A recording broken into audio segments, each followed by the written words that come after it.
So ergonomics check. I'm 6'3".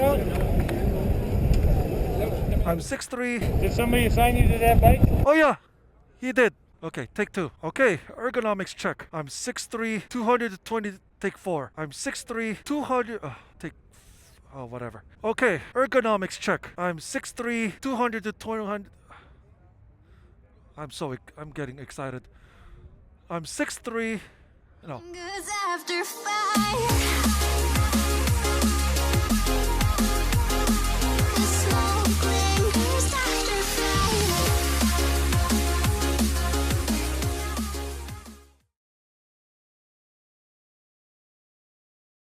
All right, ladies, gentlemen, and kiddies, thanks to Las Vegas, Harley-Davidson in, of course, Las Vegas, right by the welcome sign.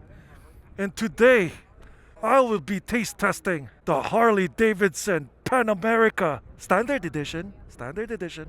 Gotta start from the base model, then I'll check the special one later, which is that one. That's the special edition. All right, one distinctive feature that the standard one, the special doesn't have, is this cool HD badge right here. I like that. But of course, I will explain the other stuff that what makes the standard version differ from the special. So let's get it on. Okay. Oh, I've been waiting years, not years, maybe months, since they announced this bike. And alrighty. Very nice.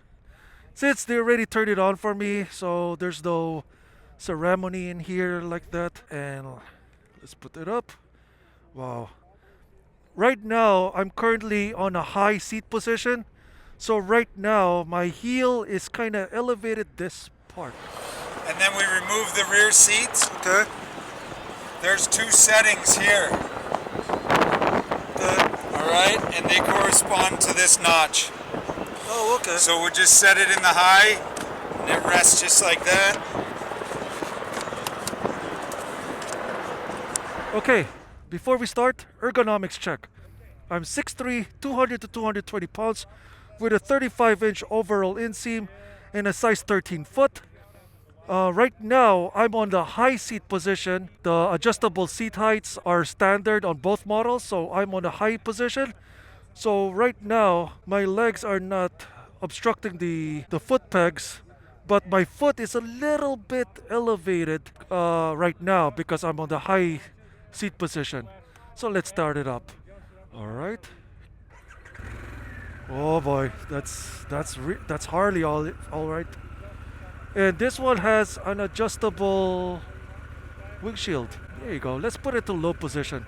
There's a lock that you have to trigger before you adjust the windshield. And I think it's not intuitive while you're riding. You have to adjust it while you're in a complete stop. So let's do it. Okay. Side mirrors has a decent amount of articulation. The view coverage, we'll see it later as we go out. Since there's a racetrack around here, there's a little track right around here.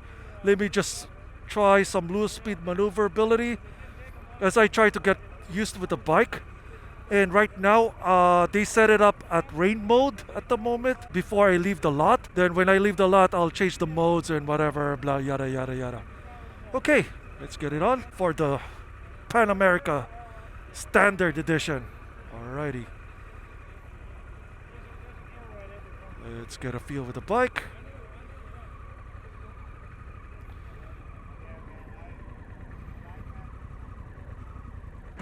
Yeah. Let's get used with the bike first.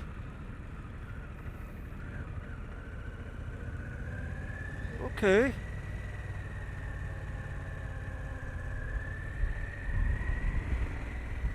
Let's try this.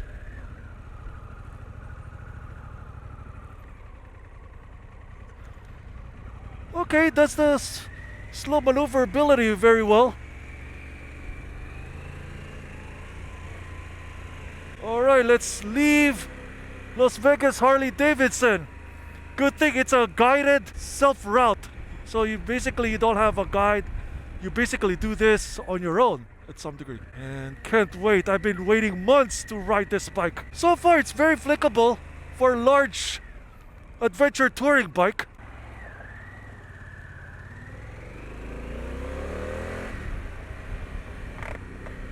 So far so good. Right now we're gonna be in a stop and go traffic. Brake test.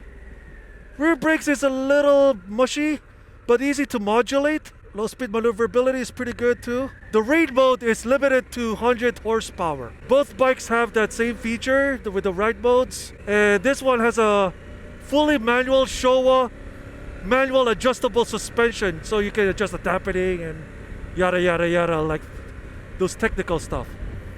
But I don't want to ride this in 100 horsepower. I want to ride this on a full 150 horsepower. So right now we're in street mode. So while we're waiting here, so that's the special over there. This is the standard one. That one has more toys, has crash bars, skid plate, semi-active suspension. This one is more bare bones, but not really, because this is a premium bike, no matter how you want to call it. Let me just get out of the way, out of the way now.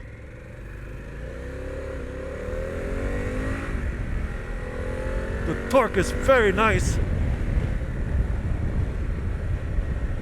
The turn signal is also self-canceling, and also you can manually switch it off. So right now I'm at 4th gear at 40 miles an hour. So far the vibration is pretty okay. There's some medium frequency vibration on the handlebar. Minimal vibration on my foot, nothing on my butt. The seat is basically nice and comfortable. Very squishy. Okay, back to brakes. Rear brakes has a firm feel, but not as mushy as what I expected. But the front brakes is very tactile and easy to modulate. Rev matching is pretty good. It's easy to rev match. So, unfortunately, for a premium bike like this, the Pan American doesn't feature a quick shifter. It's easy to rev match though, and easy to put it to neutral too. So right now, we're just cruising at a decent pace at 35 to 40 miles an hour. So far the suspension soaks up bumps really well. I'd love to lane filter this bike, but that won't happen though, because Nevada is not one of the states that you can lane filter. So I'm just gonna play it safe and abide by the rules here. I'm not in California whatsoever. Low speed maneuverability. Almost. So it handles its weight very well. Very well. Not as low as some of the BMW, the 1250 GS. And it doesn't feel as light as some of the KTMs, but overall for the first attempt of an ADV touring bike, Harley did their homework really well. So right now we're doing some speeds here, and yeah, the vibrations of the handlebar is pretty tolerable. I'm enjoying riding this thing. So I want to put this on a bumpy road somewhere. So I'm still on street mode. I'm gonna change the mode to a sport mode once I get a little bit more clear than this. So there you go. So far the drivetrain is very smooth, very torquey. It feels like you're riding a European bike than a Japanese bike. And surprisingly, this is American. Both bikes, the Special and this, have a heel holder assist too. Of course, both of them has a Bluetooth connectivity, like what you get on the bigger Harley cruisers out there. So far, this Revolution Max 1250, this bike will feature that first, then they will release other bikes that will have this engine. Hopefully a naked bike, so they can compete against the FTR 1200. The turn signals are not as self-canceling as I would like. Wow, these people, man. Let me try it out.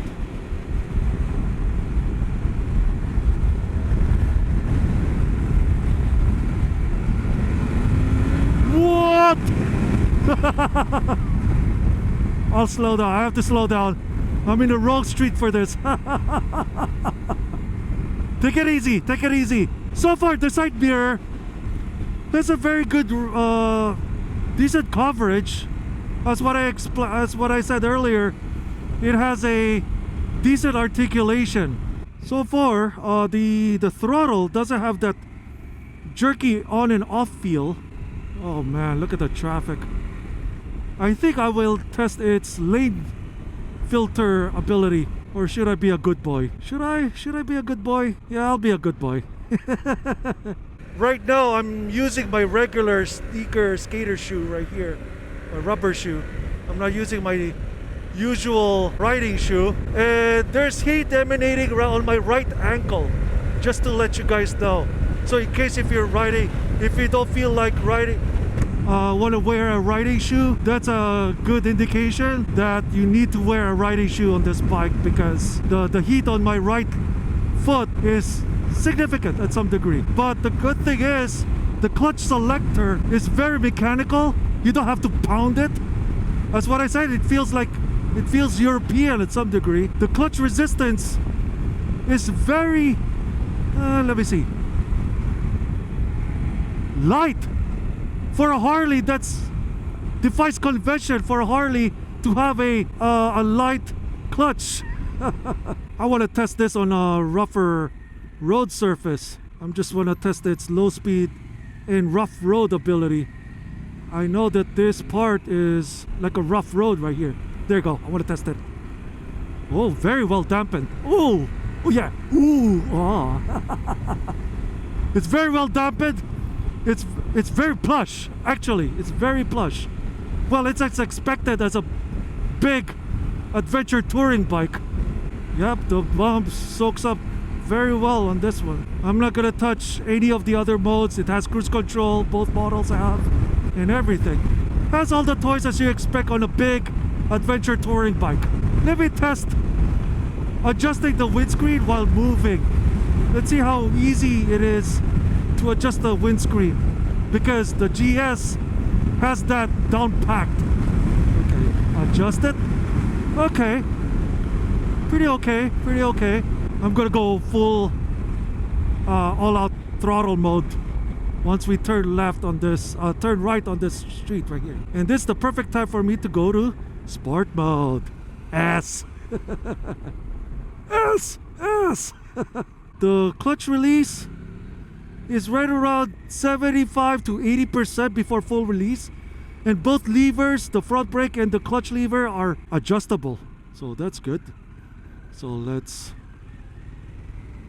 go, let's try it out.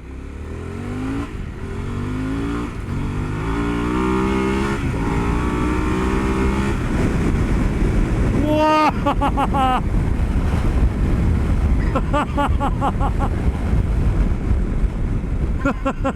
Oh my. Okay, the high windscreen doesn't bubble my head, which is nice, and it gives me a good coverage around my shoulder. All is good. Let me try with the windshield lower. So it's not as easy to adjust the windscreen as a BMW, but it's pretty damn close. It's a little cumbersome. You have to wiggle it a little bit to force it down or force it up, but it's easy nonetheless.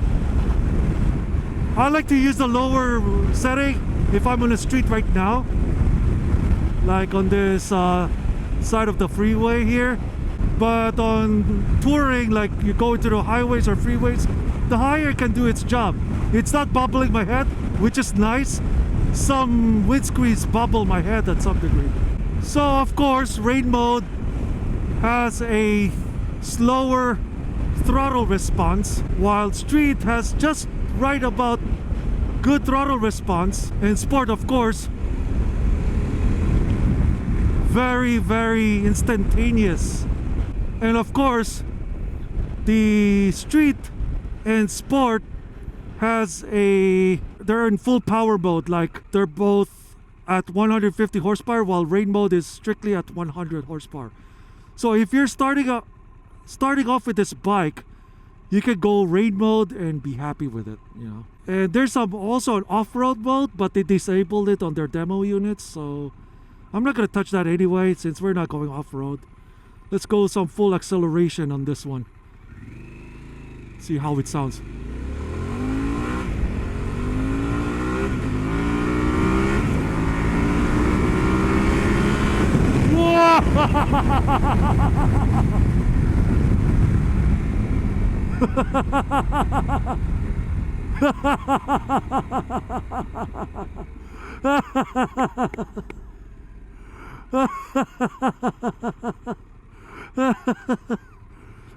Oh my gosh.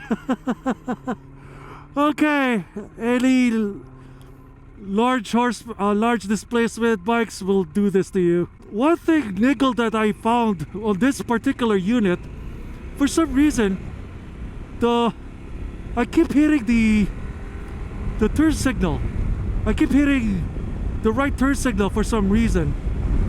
Is it that sensitive? I don't know. That's why I keep on pressing my turn signal, because it keeps going on for some reason. Maybe it's just me. I keep hitting it. Whatever. Oh wow! Look at this. 1 miles. Look at that. That's a good indicator. It's already been broken in at some degree. Let's try its mid-range torque. So let me see.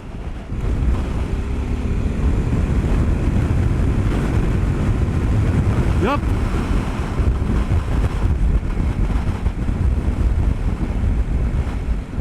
Very, very torquey, as expected on a big displacement motorcycle. It's very flicky actually for a big V-twin. This V-twin, this Revolution Max, is so uncharacteristically Harley-Davidson since the V-Rod that I taste tested years ago. Although I have no footage on that bike, unfortunately, so yeah. So let me test it while standing. Okay, I'm standing right now. So, of course, the handlebar for my height is a little low for what it is, but it's easy to stand up. Although the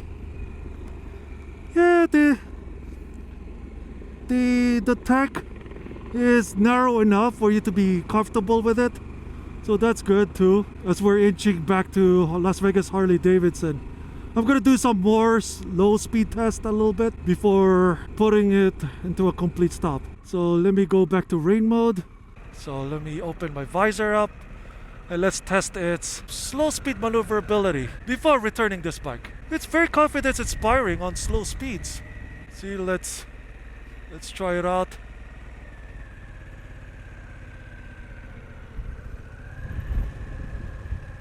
Very, very nice. Let's get it back. It's very flicky bike. If it's very nice. It handles its weight very well.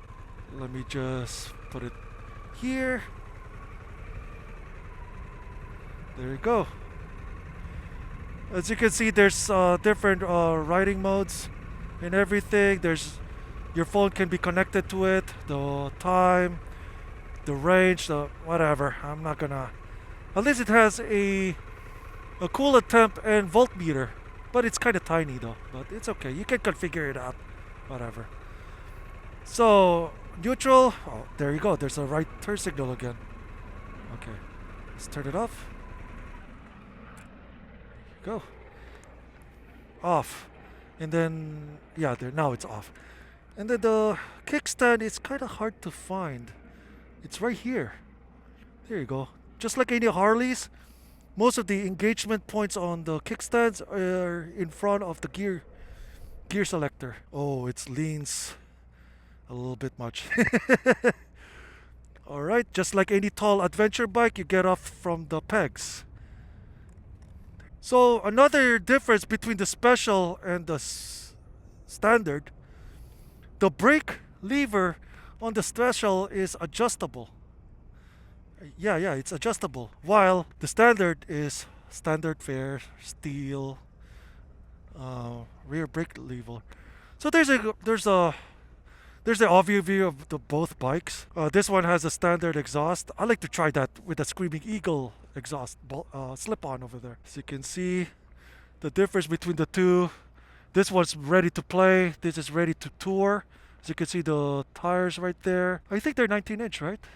Yep, 19. It's the Scorcher Adventure Michelin. Nice. So yeah, it's very nice. Another difference between the two is that the specials, it has an extra light right here, while this one is blank. Another difference between the two, of course, this one has a skid plate, the crash bars are and everything. You will know that you're riding a special too. It has that patch right there. This one has the plain one. So yeah, I'm just gonna take more photos on this bike, and then hopefully I can get to ride the special next. So there you go. 2 thumbs up. Great job, Harley-Davidson. This is a great start for you guys, and I hope more bikes with this engine can come up with on your future line. I mean, this is my favorite Harley now. Well, of course, I'm biased towards ADV bikes, but that's beyond the point. Alrighty, I'll see you guys later. Just comment, subscribe, like, ding dong, and Google me at Mel Lapid, and you'll see me everywhere. Also on my website too. Alrighty, thanks to Harley Davidson. See you later. Peace out.